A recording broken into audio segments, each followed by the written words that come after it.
महाराष्ट्र राज्याचे रोजगार हमी फलोद्यान मंत्री भरत गोगावले यांनी विक्रमगडमधील नंदादीप समृद्ध गाव खोमारपाड्याला भेट देत शेतकऱ्यांशी संवाद साधलाय। खोमारपाडामधील नंदादीप समृद्ध गाव योजनेचा संपूर्ण महाराष्ट्रामध्ये आदर्श रोल मॉडेल राबवणार असल्याचे आज मंत्री भरत गोगावले यांनी सांगितले। मंत्रिपदाचा पदभार सांभाळल्यानंतर त्यांनी पालघर जिल्ह्यातील विक्रमगड या ठिकाणी भेट देऊन शेतकऱ्यांशी संवाद साधला।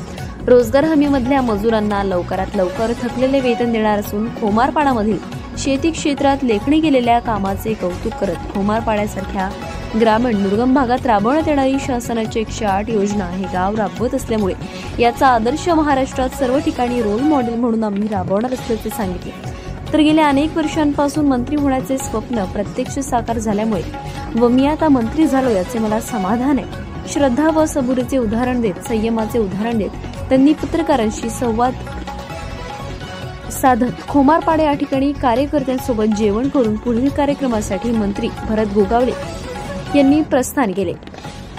यावेळी खासदार हेमंत सावरा, आमदार राजेंद्र गावित, आमदार हरिश्चंद्र भोये, पालघर जिल्हा परिषदेचे अध्यक्ष प्रकाश निकम, वैदेही वाढाण, शिवसेना पालघर जिल्हा प्रमुख कुंदन संखे, पालघर जिल्हाधिकारी गोविंद बोडके, जिल्ह्यातील विविध विभागाचे वरिष्ठ अधिकारी यावेळी मोठ्या प्रमाणात उपस्थित होते।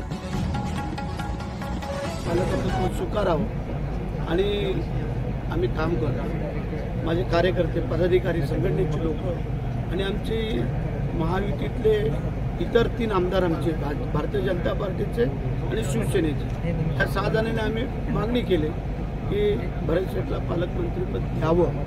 आम्ही तळागाळात काम करतो आणि आम्ही गरिबांची जाण ठेवणारा माणूस असल्यामुळे आम्हाला लोकांना असं वाटतंय की आपला माणूस तिथे असावा। आता तुम्ही जर पालघरमध्ये